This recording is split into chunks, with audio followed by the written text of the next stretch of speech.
अस्सलाम वालेकुम, welcome back to my channel with part two.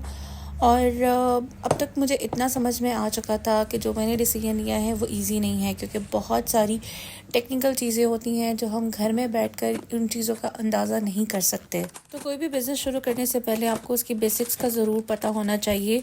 और मैं ट्रेडिशनली बिज़नेस नहीं करना चाहती थी, मैं ऑनलाइन बिज़नेस करना चाहती हूँ। और उसके लिए मुझे ये ख़ुद पता होना चाहिए कि एक ऑनलाइन बिज़नेस अगर आपने सेटअप करना है तो उसका सेटअप किस तरीके से करना है, फिर उसने आपने ऑनलाइन सेल्स किस तरीके से जनरेट करनी है, आपने लोगों तक अपनी मार्केटिंग किस तरीके से अपने ब्रांड की करनी है। ये सारी छोटी छोटी चीज़ें थी जिनका मैंने जो मेरे सर्कल में लोग थे जो ऑनलाइन ऑलरेडी बिज़नेस कर रहे थे उनके साथ सजेशंस उनकी ली। और उसके बाद जो है वो मैंने इन सारे को एग्जीक्यूट करने का सोचा। और जो भी आप करें आपको पता होना चाहिए कि आपके मार्केट में कितने कंपैटिटर्स हैं। अगर ऑनलाइन भी आप कर रहे हैं, कोई भी काम शुरू करें, तो उससे पहले आपको पता होना चाहिए कि आपका बिज़नेस प्लान क्या है। तो बिज़नेस प्लान जो है वो मैंने पहले तो पेपर वर्क किया था, लेकिन जब मैं एग्जीक्यूशन की तरफ जा रही थी तो बहुत सारे प्रॉब्लम्स फेस करने पड़ते हैं। आपको बहुत सारी चीज़ें रिस्क लेना पड़ता है, तभी जाकर आप अपना कुछ प्रॉफिट बिल्ड कर सकते हो। अच्छा, मैं जो पर्सनली स्टार्ट करना चाहती थी वो हैंडमेड ज्वेलरी से था। और उसके बाद ये कि मैं उसको आहिस्ता आहिस्ता ग्रो करके फिर उसके बाद आर्टिफिशियल ज्वेलरी की तरफ जाऊं, और फिर उसके बाद इसमें मज़ीद इसमें अपनी प्रोडक्ट में कैटेगरीज ऐड करूं। लेकिन जब ये मैंने पार्सल मंगवाया था तो उसी के हिसाब से जो है वो मुझे रॉ मटेरियल मैंने ऑनलाइन परचेज़ किया था, तो उसी का मुझे पार्सल रिसीव हुआ था। और इसके बाद जो था ना वो ये था कि अब अगर हैंडमेड ज्वेलरी बना रही हूँ तो सारी सी बात है, क्योंकि वो एक कोई मैन मेड है तो उसमें काफ़ी ज़्यादा टाइम लगेगा मुझे साथ में। और भी क्योंकि होता ये है कि कस्टमाइजेशन के लिए आपको टाइम रिक्वायर्ड होता है, तो उसके साथ साथ मुझे आर्टिफिशियल ज्वेलरी भी चाहिए थी। और आर्टिफिशियल ज्वेलरी के लिए मुझे कोई इस्लामाबाद में कहीं से भी कोई प्रॉपर वेंडर नहीं मिला। सब ने मुझे डायरेक्ट किया कि आप पिंडी ज़रूर सर्वे करें, पिंडी में होलसेलर्स की बहुत सारी मार्केट्स हैं और वहाँ पर जाकर चेक करें। तो मेरे साथ जो है ये वाली आवाम बिल्कुल साथ आती, लेकिन मैं इनको अम्मी के तरफ छोड़कर और उसके बाद जाऊँगी।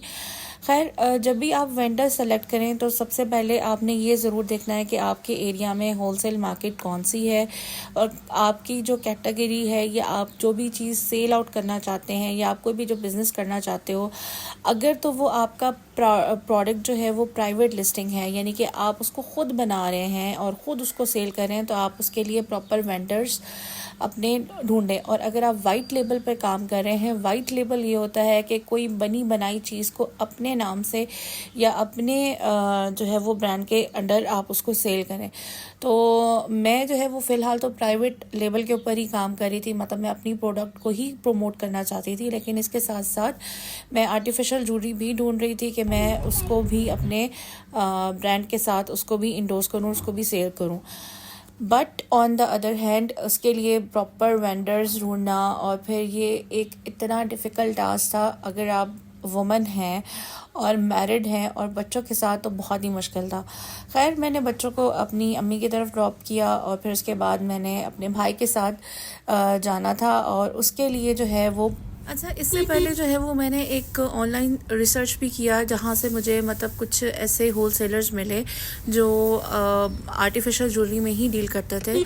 एक फैसलाबाद से था और एक लाहौर से था, तो मैंने उनको भी कांटेक्ट किया, उनकी ज्वेलरी के पीसेस भी चेक किए जो मुझे दिखने में काफ़ी अच्छे लगे। तो अब मैंने जो है वो अपनी तरफ से एक प्राइस कंपैरिजन भी आपने करना है कि आप खुद मार्केट में जाकर विज़िट करके उन चीज़ों की प्राइस को भी कंपेयर करें कि आपको जहाँ से रीज़नेबल मिले आपने उसको वहाँ से पिक करना है। तो इसके लिए मैं निकल पड़ी थी अपनी शाही सवारी पर, और वो ये रही। अच्छा, होलसेलर मार्केट में यही बेस्ट रहता है, क्योंकि इतना ज़्यादा रश होता है, इतना ज़्यादा रश होता है कि आप उस पर अगर गाड़ी पे लेके जाएंगे तो आप स्टक हो जाएंगे।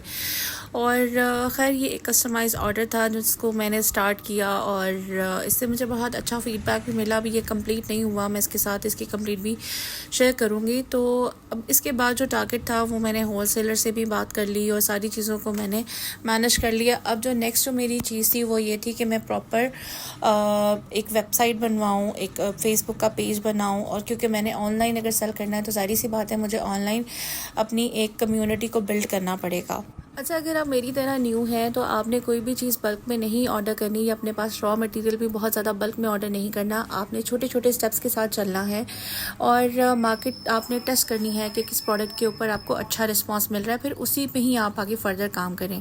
तो अब मेरा जो नेक्स्ट टारगेट ये था कि अगर मैंने मार्केटिंग करनी है फेसबुक पे या इंस्टा पे तो मेरे पास एक प्रॉपर अच्छा सा नाम होना चाहिए। उसके लिए मैंने namelix.com पर सर्च किया। आप इसके ऊपर अपने बिज़नेस के डिस्क्रिप्शन में लिखें, आपको बहुत सारे ये अच्छे नाम सजेस्ट कर देता है, आपको डोमेन के बारे में भी बता देता है कि इसकी डोमेन अवेलेबल है या नहीं है। और फिर उसके बाद मुझे लोगो बनाना था। लोगो के लिए मैंने कैनवा यूज़ किया। और अगर आपको कोई भी इससे रिलेटेड कुछ भी आपको पूछना है तो आप अपना कमेंट सेक्शन में आप अपना ज़रूर मुझसे क्वेश्चन पूछें और अपना फीडबैक भी ज़रूर दें। आई होप कि आज की वीडियो आपको पसंद आई होगी। अगर आपको वीडियो पसंद आए तो आपने मेरे चैनल को करना है subscribe. Thank you so much for watching. अल्लाह हाफ़िज़, खुदा हाफ़िज़।